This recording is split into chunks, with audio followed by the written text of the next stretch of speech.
about managing the 5 R's of a relationship.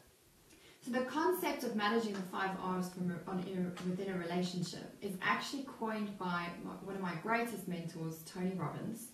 And he says that there are 5 things you need to manage in the course of your relationship, and you have to manage them ongoingly.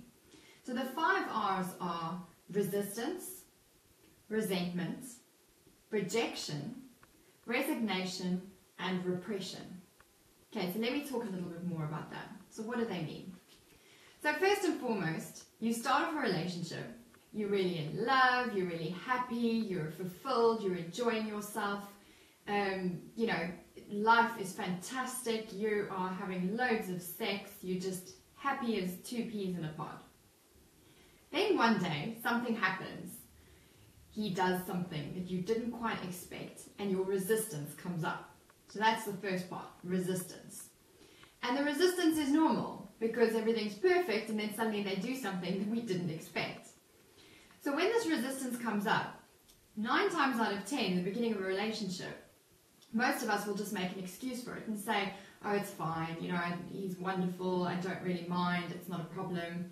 But actually, by leaving it and stepping over it and ignoring it, it naturally moves into the next R, which is resentment. So if you allow resistances to build up over time, it naturally forms into resentment. And the resentment is just carving that groove a little bit deeper into your brain that there's something not quite right with this partner or the relationship.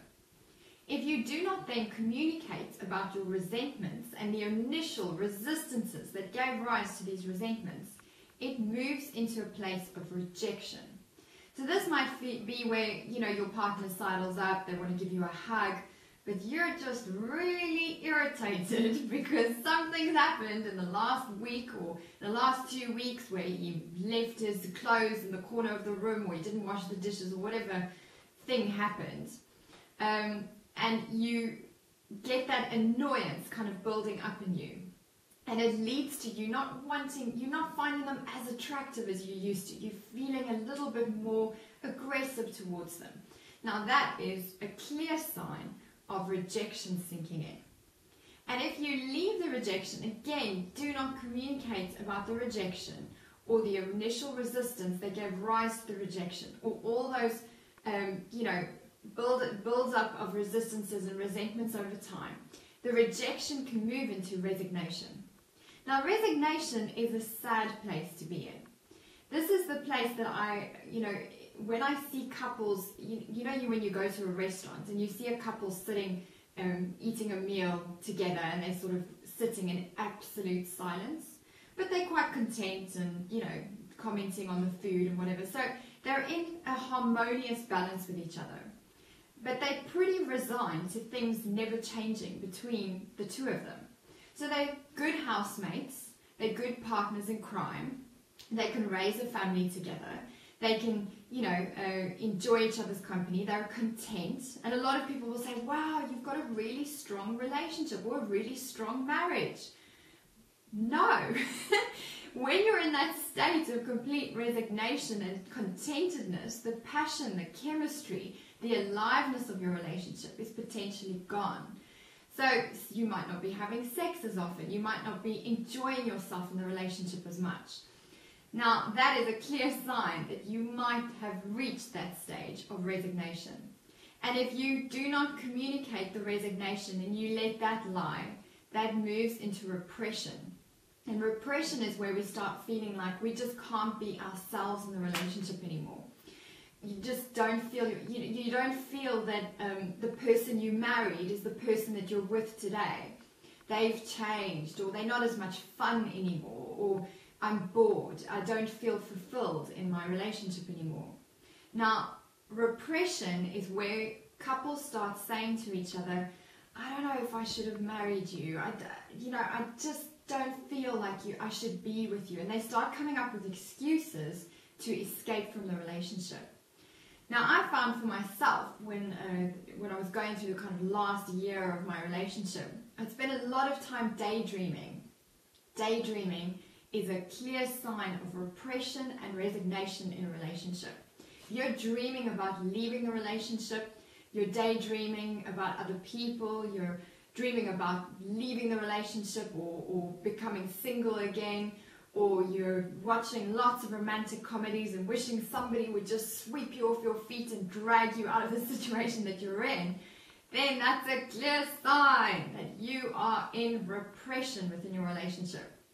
Right, so those are the 5 R's. If you do not manage them during the course of your relationship, things can go from bad to worse. So how do you get out of it? What do you do if you find yourself in this place of complete repression, complete resignation? It's not an easy task, but it's all about communication.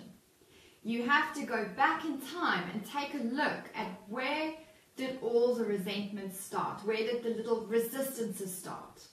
And communicate, communicate, communicate. In fact, a lot of relationship coaching, relationship counseling is all about getting two people to communicate in a way that they're currently not communicating.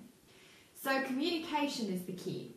If you find that you're already at the stage where you have gotten divorced or your relationship is already broken down, it might be very healing for you to sit down with your ex and acknowledge the resistances and resentments that you could both be responsible for that might have led to the relationship ending.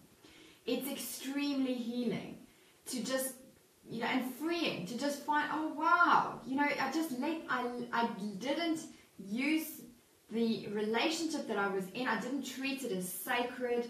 I used it as a place where I just, had my resistances and resentments, and I'm sorry, that I did not communicate responsibly or communicate those things that annoyed me. So it's a great place to be responsible and to heal the relationship that you have with your ex-husband. And if you're in the process of going through the divorce, and you're willing to look at this, it might be great to actually have this communication with your ex as well. Because you might not need to get divorced. How cool is that? You might actually get to the source of those resistances and resentments that have, led to you breaking down in your relationship. So there's an exercise in the book. I want you to take a look at that exercise now. And you might want to pause this program so that you can do this exercise, but it is really important to acknowledge what those 5 R's are and how they have impacted your relationship, even if it's just to ensure that you do not make those mistakes again in the future.